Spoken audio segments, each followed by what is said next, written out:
Namo Sang Hyang Adibudaya, Namo Buddhaya. Sangga yang mulia, saudara-saudara dalam Dharma. Hari ini kita kembali merayakan Hari Waisak. Kita masih belum terbebas dari pandemi COVID-19. Oleh karena itu, seperti tahun yang lalu, kita merayakannya secara online. Semoga kita semua tetap dapat merayakan Waisak dengan penuh semangat. Semoga berkah dan hikmah Waisak beserta kita. Pada Hari Raya Waisak atau Hari Trisuci Waisak, kita senantiasa diingatkan pada 3 peristiwa dalam kehidupan guru junjungan kita. Kelahiran Siddhartha Gautama, pencerahan sempurna Petapa Gautama, dan kemangkatan Buddha Gautama. Hari Waisak juga disebut sebagai Hari Buddha. Karenanya, kita sesungguhnya tidak dibatasi untuk hanya mengingat 3 peristiwa agung tersebut. Kita seyogianya memahami arti kehadiran Buddha di dunia ini. Kehadiran Buddha yang penuh kasih semesta. Kehadiran Buddha yang telah menerangi dunia.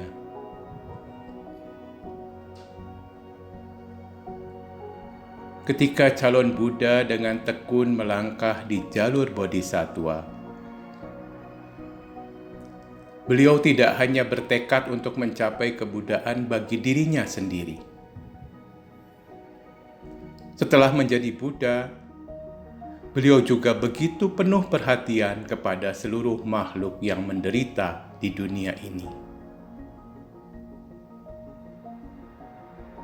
Buddha menunjukkan kasih semesta yang begitu besar dalam setiap tindakannya, membantu makhluk hidup. Melihat orang-orang tenggelam dalam samudera kelahiran, kematian, dan kesedihan, Buddha tergerak untuk menolong mereka. Melihat orang-orang melakukan kejahatan melalui pikiran, ucapan, dan perilaku, lalu menerima buah yang pahit akibat kejahatannya, tetapi tidak pernah berhenti mengejar nafsu keinginan jahatnya, Buddha tergerak untuk menolong mereka. Melihat bahwa walaupun mereka merindukan kebahagiaan, tetapi tidak berusaha mendatangkan buah karma yang membahagiakan, Buddha tergerak untuk menolong mereka. Melihat bahwa walaupun mereka membenci rasa sakit, tetapi tetap dengan sadar mendatangkan buah karma yang menyakitkan, Buddha tergerak untuk menolong mereka. Melihat mereka saling membunuh dan melukai satu sama lain, dengan kebencian yang telah tumbuh subur di hati, sehingga pasti akan menerima akibat yang buruk, Buddha tergerak untuk menolong mereka. Guru junjungan kita sesungguhnya sejak lahir hidup nyaman, dipenuhi dengan kesenangan. Namun beliau tetap mampu melihat adanya dukkha, kondisi yang tidak memuaskan. Beliau lalu berjuang mencari jalan untuk mendapatkan kedamaian nirwana, kebahagiaan sejati. Meski sempat salah langkah dengan menyiksa diri, akhirnya beliau menemukan jalan pembebasan dari dukkha. Melalui jalan tengah, beliau mencapai kebahagiaan sejati. Saudara-saudara dalam Dharma, kita beruntung memiliki koneksi dengan Buddha. Kita beruntung telah bertemu dengan ajaran Buddha. Sebagai umat Buddha, kita adalah pengikut Buddha. Sebagai pengikut Buddha, seyogyanya kita mempraktekkan jalan tengah yang telah ditunjukkan Buddha. Jalan itu akan membebaskan kita dari dukkha. Jalan itu akan membawa kita mengalami nirwana. Nirwana adalah kebahagiaan sejati. Nirwana bukan kebahagiaan biasa, kesenangan indrawi. Kebahagiaan biasa masih berujung duka, karena masih disertai nafsu dambaan dan kemelekatan.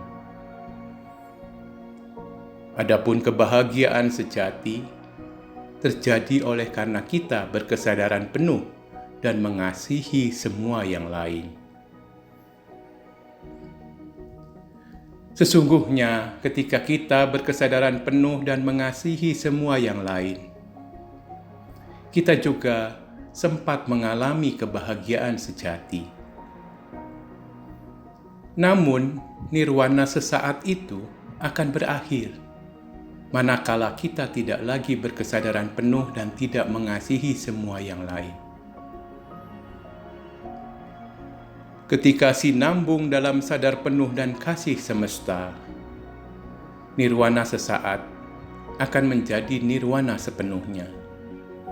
Selama 45 tahun mengajarkan Dharma, Guru junjungan kita hidup dalam kedamaian nirwana. Saudara-saudara dalam Dharma, tahun ini tema Waisak dari Sangga Agung Indonesia adalah Eling dan Waspada, membangun kepedulian sosial. Tema ini tentunya mengajak kita untuk mempraktekkan sadar penuh dan kasih semesta. Ajaran yang boleh dikatakan paling inti dari Buddha. Praktek sadar penuh dan kasih semesta sangat relevan untuk situasi dan kondisi saat ini. Adanya pandemi telah meningkatkan kecemasan dan penderitaan di dunia ini. Praktek sadar penuh akan dapat mengatasi rasa cemas dan tidak nyaman. Praktek kasih semesta akan dapat mengurangi penderitaan. Rasa cemas dan tidak nyaman timbul dikarenakan kita tidak hidup di sini dan di saat ini.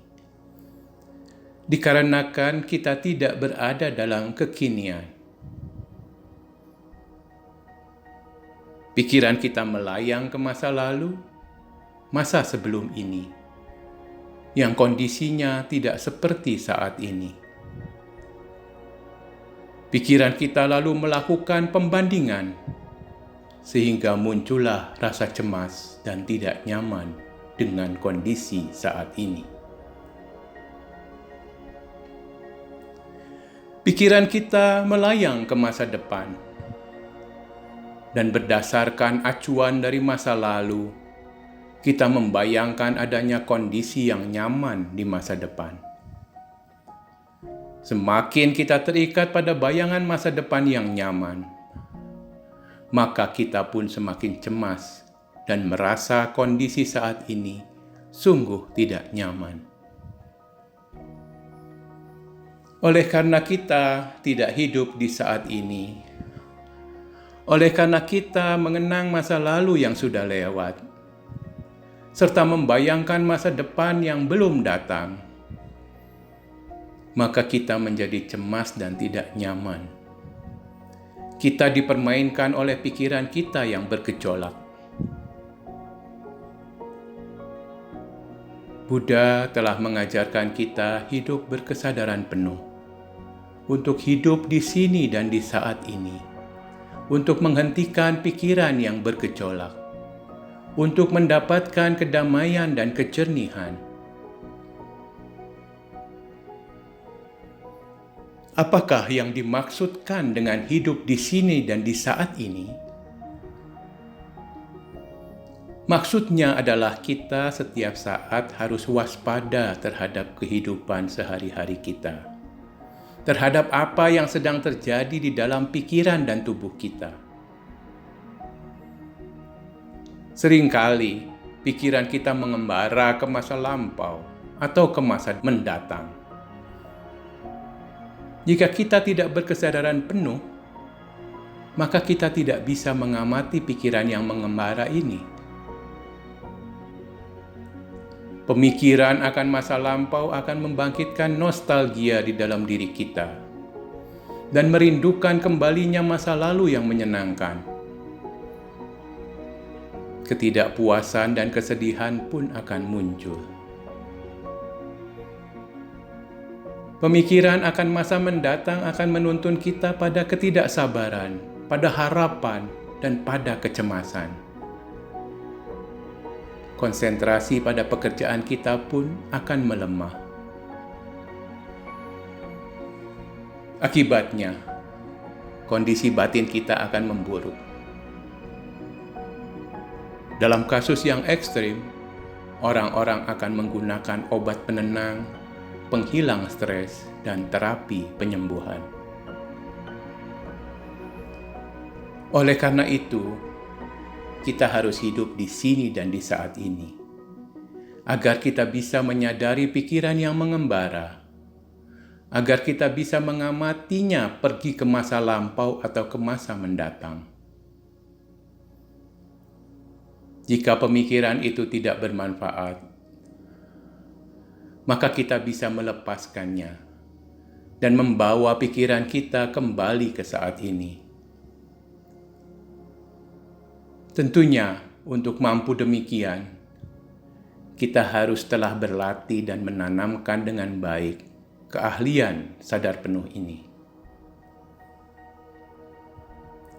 Jika kita bisa melepas pemikiran yang tidak bermanfaat, kita akan bisa hidup dengan lebih damai dan bahagia. Jika kita berkesadaran penuh, kita bisa mengamati bagaimana pikiran kita terseret ke dalam rangkaian pemikiran yang tidak bermanfaat. Dan kita bisa memeriksa pemikiran itu. Kita bisa melihat apa yang ada di belakang kebiasaan mental tertentu kita. Jika kita mengembangkan keahlian akan sadar penuh, kita akan bisa menjadi sangat peka akan apa yang sedang terjadi dan keterikatannya pada keakuan. Kita bisa memahami diri kita dengan lebih baik. Ketika kita mengenali kotoran batin dengan lampu sorot sadar penuh, kotoran batin akan lenyap dan menghilang. Lebih dari sekedar mengenali kondisi batin yang tidak bermanfaat, sadar penuh juga bisa mendorong kondisi batin yang bermanfaat. Mengenali pemikiran yang bermanfaat, seperti keinginan untuk memberi kebahagiaan kepada yang lain, kita akan bisa membangkitkan pemikiran tersebut. Buddha telah menyatakan bahwa di mana ada sadar penuh, di sana akan berkembang semua kondisi pikiran yang baik. Saudara-saudara dalam Dharma, eling adalah sadar penuh, waspada adalah tidak lengah.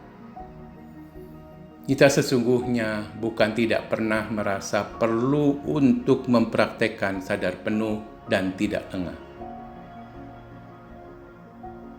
Contohnya, ketika mendaki bukit yang terjal, terlebih jika tanah yang kita pijak itu basah dan licin, maka kita akan berkesadaran penuh dalam melangkah. Jadi, ketika kita tahu bahwa jika kita lengah maka kita akan berada dalam bahaya, ternyata kita bisa mempraktekkan sadar penuh. Seyogianya kita juga mempraktekkan sadar penuh jika dalam keadaan yang biasa. Dan seyogianya kita bukan hanya mengamati fisik, tetapi juga mengamati batin kita. Kita tidak lengah saat keserakahan muncul. Kita tidak lengah saat kebencian muncul. Manakala kita berkesadaran penuh terhadap kemunculan kotoran batin, kita akan dapat menghentikannya. Dengan demikian, kita terbebas dari bahaya kotoran batin. Kita menghentikan kejahatan, menumbuhkan kebaikan, dan mensucikan pikiran.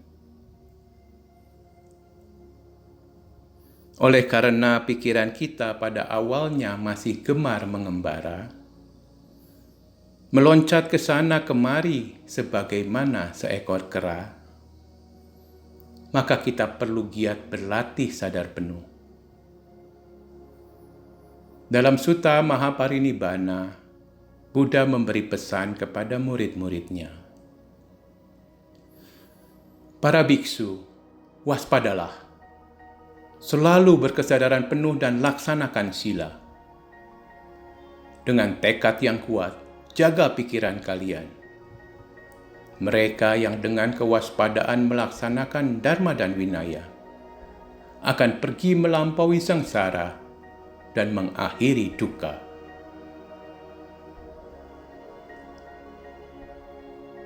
Dalam mendengarkan pembabaran dan pengajaran dharma, seyogianya kita senantiasa berkesadaran penuh. Dalam pelaksanaan puja bakti dan pendarasan sutra atau pendarasan parita, seyogianya kita melakukannya sebagai praktek sadar penuh. Dengan begitu, batin kita akan menjadi tenang dan jernih. Pikiran kita akan dipenuhi dengan kebaikan. Selanjutnya, ketika melakukan meditasi duduk, meditasi jalan kaki, serta aktivitas sehari-hari, kita menjadi semakin mampu berkesadaran penuh.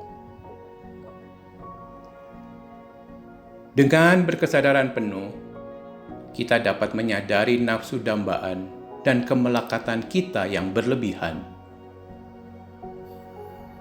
Nafsu dambaan dan kemelekatan merupakan penyebab semua stres dan ketegangan yang kita alami. Dengan berkesadaran penuh, kita dapat menghentikan keakuan kita yang merupakan penyebab semua masalah. Kita akan melihat segala sesuatu sebagaimana adanya, bahwa segala sesuatu itu saling ketergantungan. Hadirnya kearifan ini sekaligus menghadirkan belas kasih yang mendalam. Oleh karena itu, disebutkan ada sepasang sayap dari ajaran Buddha, kearifan dan belas kasih.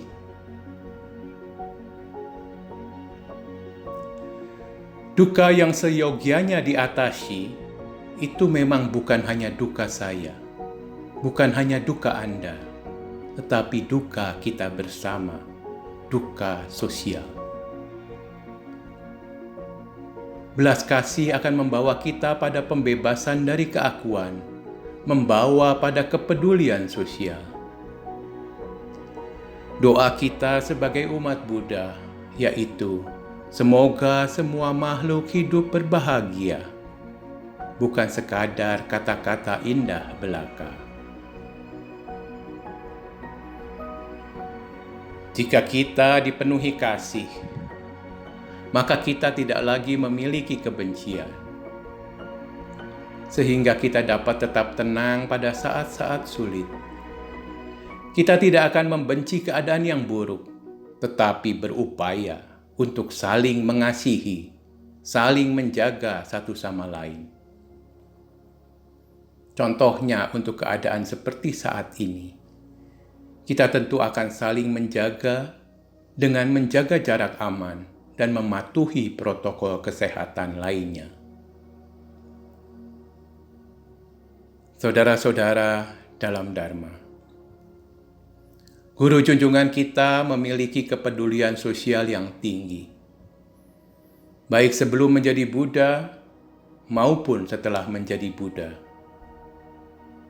Beliau memiliki tekad yang kuat untuk menemukan jalan pembebasan total dari duka setelah mengetahui bahwa semua makhluk mengalami penuaan, penyakit, dan kematian. Tema Waisak tahun ini adalah semangat asli ajaran Buddha. Dalam Sutta Satipatthana, sadar penuh disebut sebagai Ekayana Magga, jalan yang langsung untuk mencapai pembebasan. Dengan demikian, praktek para monastik adalah giat berlatih untuk hidup dengan berkesadaran penuh. Praktek hidup berkesadaran penuh ini kemudian berlanjut dengan praktek bodhisattva. Agama Buddha di masa lalu memiliki kepedulian sosial yang tinggi di bidang pendidikan dan kesehatan. Agama Buddha sesungguhnya merupakan perintis model sekolah modern dan rumah sakit modern.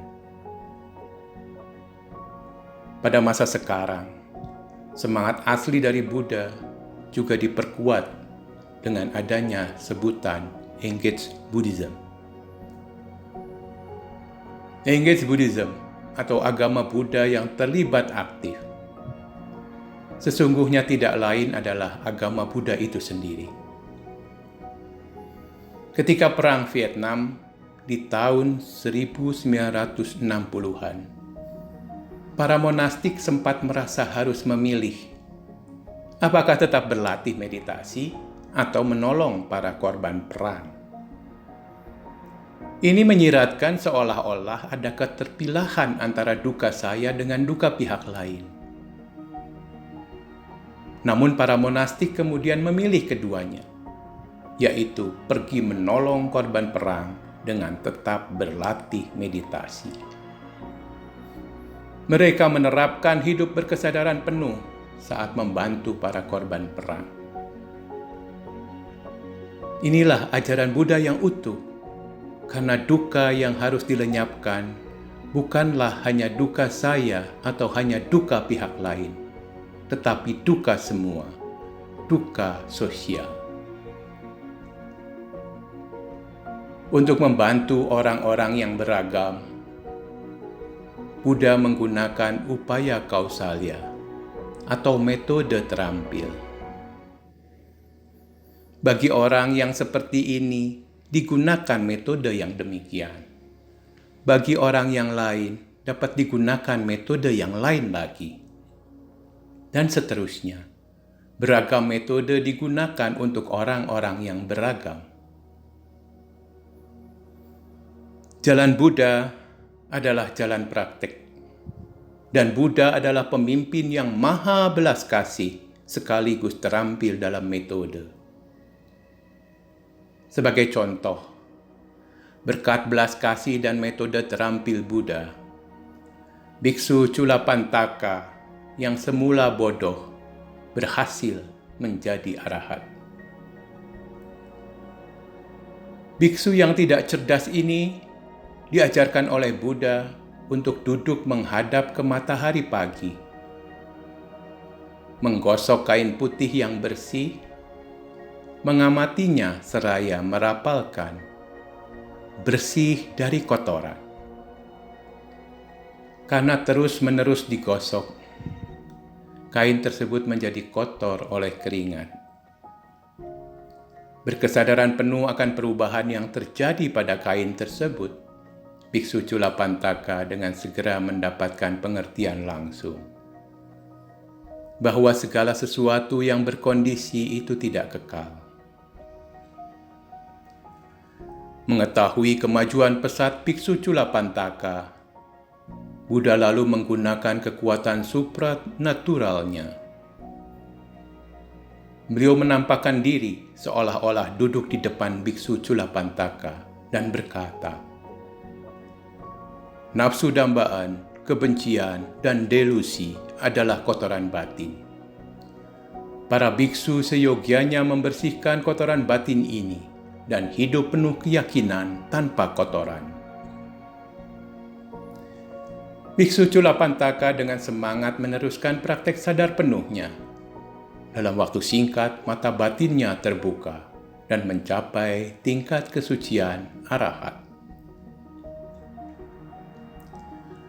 Saudara-saudara dalam Dharma, mengikuti Buddha, para guru penerus juga menerapkan keterampilan dalam metode.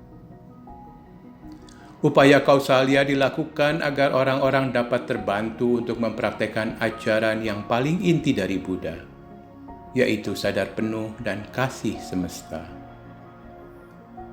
Ada banyak metode, tetapi kita akan senantiasa dipersatukan oleh jalan Buddha yang intinya sama. Marilah di hari Buddha, di hari Waisak ini, kita memperkuat tekad kita untuk mengikuti Buddha, bertekad untuk menerapkan ajaran Buddha, demi perubahan positif dalam hidup kita, demi kebahagiaan semua makhluk. Berkah dan hikmah Buddha itu senantiasa ada. Semoga semua makhluk terbebas dari rasa takut dan bahaya. Semoga semua makhluk terbebas dari kesedihan. Semoga semua makhluk terbebas dari penderitaan. Semoga semua makhluk hidup berbahagia.